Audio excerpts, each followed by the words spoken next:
Hey guys, welcome back to the channel on this beautiful Easter Monday. I guess winter is finally over and I know I haven't been posting a lot lately. I was just too busy with work, renovations of the house that needed to be done, which by the way are still not done, but it is time to get back some life into this channel. Well then, what to expect from the Driftshed this year? More tracks, more cars, more how-tos, more projects, more drama, you'll get it all.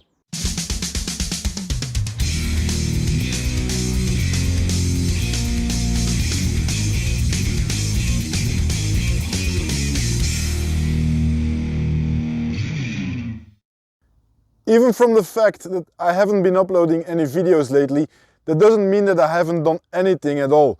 So I still have some videos from last year that I still need to finish and that I will upload in the next couple of weeks. And also around the shed, a lot of work has been done in preparation for this year. I got my old trailer checked out. She passed technical control, so she's ready to rock for this season. And I still got a nice big Driftshed livery on top of it. No way to go somewhere unnoticed.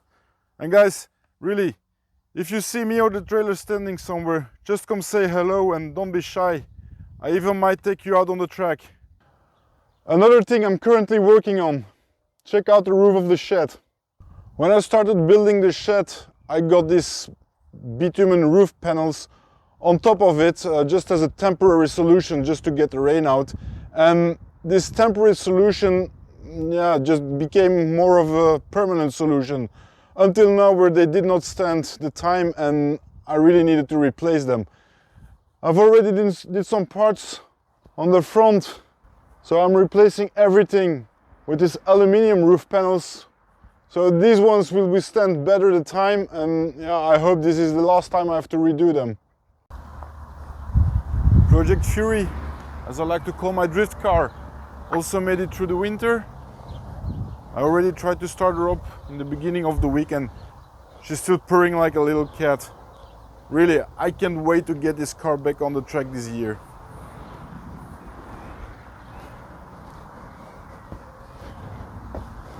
So a little bit dirty on the outside, but that will wash off. The interior still looks okay. No mold on the seat and no animals hibernating in here.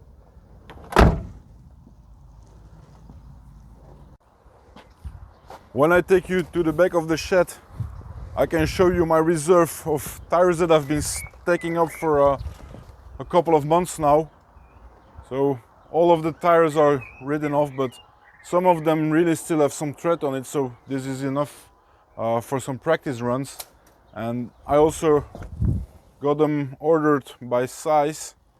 Normally I drive 225, 45, 17 on the original Nissan BBS S14 rims, but I mean I also have some 50s, 55 in here.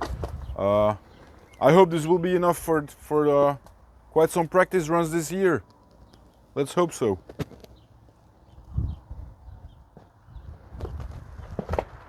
So, what else is there to tell? Right, I think you've already noticed this transit standing always in the background of my videos. This thing has been causing me a lot of headaches and it has been a big bottleneck in my drift experience for the last year, because luckily I have a track not far away from home which I can just take the normal car and the trailer, go over there and have my drift day.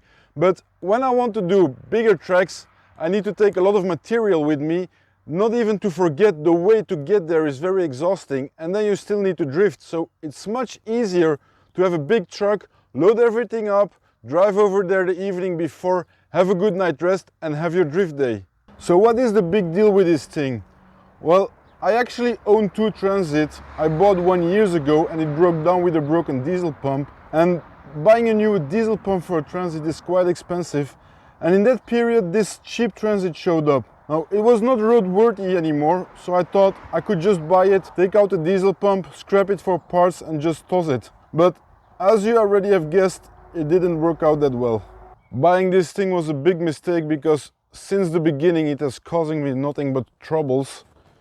I mean, already on the way home the thing broke down. So it appeared to be some clogged up fuel lines.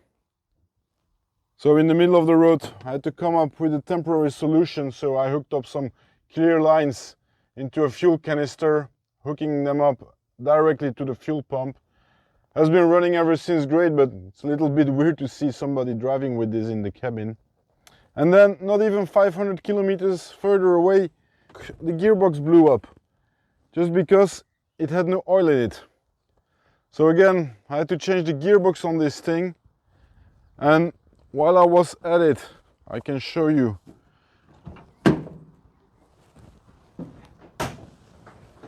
I also changed the clutch and the flywheel, and ever since I lost just interest in this thing, and I've been using it as a garden shed for all my garden material and old bumpers and all that kind of stuff. I really don't know what to do with this thing, and having it here standing in the garden only made things worse. The reason why I'm telling you all this is, with all my ongoing projects, I just don't have the time to get the engine out of this transit, swap it over to the other transit, get all the repairs done, and this is going to take so much time, and I don't want to see myself blocked for another year like I did last year and not be able to go to the bigger drift tracks. So I took the hard decision, cracked open my saving accounts, and I got me something new. Just let me show you.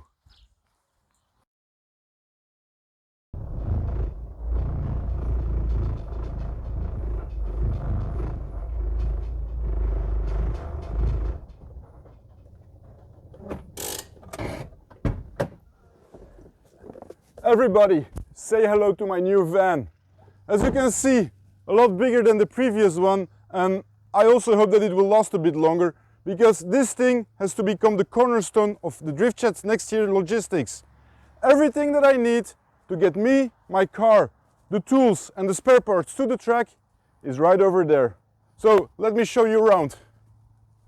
What you're currently looking at is my new, well, not new, but second-hand 2009 Peugeot Boxer van.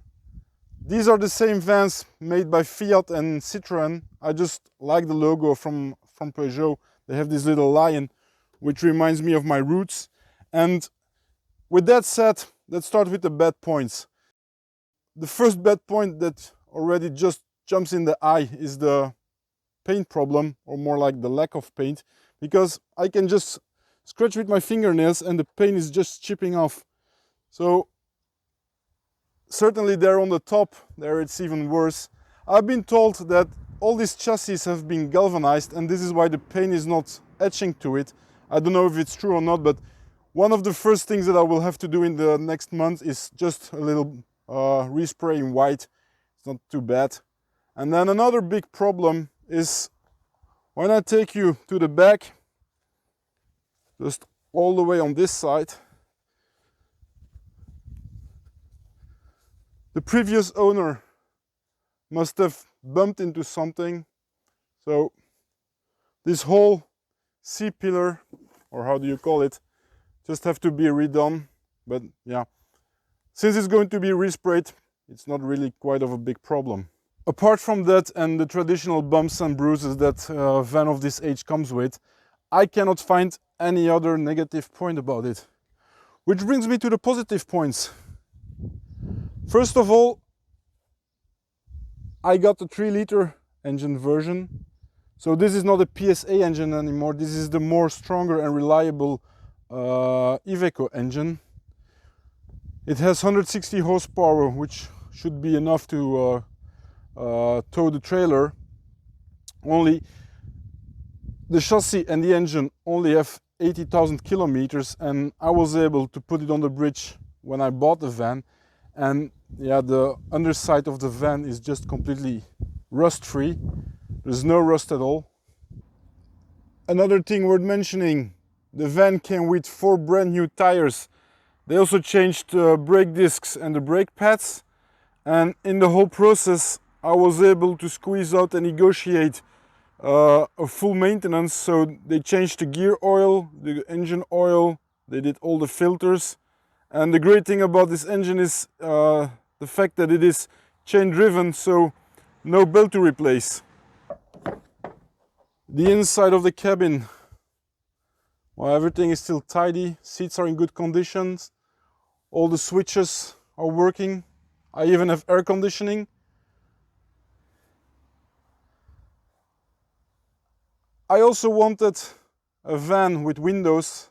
Like, there's nothing worse than needing to seek shelter because it's raining on a meeting and then you're just sitting inside of a closed coffin. I want to see what's going on outside, so I got one with windows. Another cool thing that showed up when I brought it home, and which I didn't know, is that it already has a diesel parking heater. So when I'm parked somewhere, I don't need to get the engine running to heat up the cabin. Can be in there like smooth and cozy, even when it's cold outside. Windows in the back. I even think I'm gonna call this fella Rocky as a project name. Tell me what you think.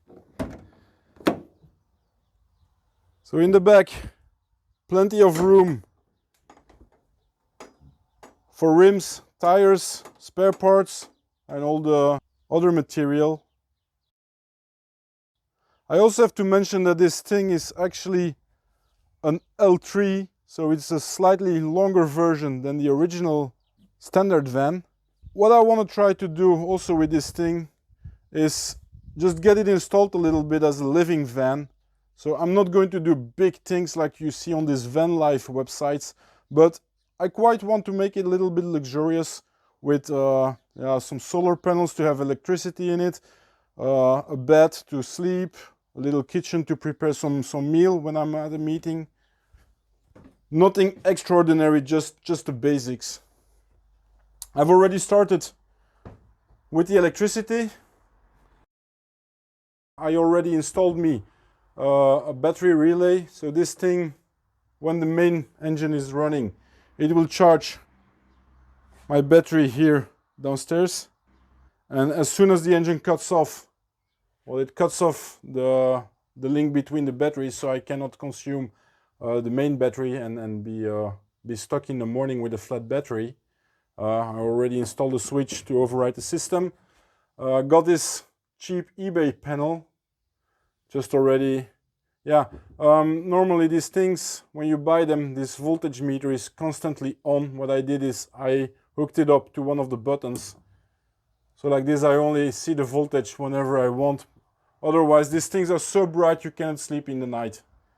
So, got the voltage meter, already got some light hooked up. Just the minimum basics, but everything what will be needed. That's it for this van tour and also the end of this video. I hope that you're as excited as I am for the rest of the season. If you want to see more, like and subscribe, and we'll see each other in the next video.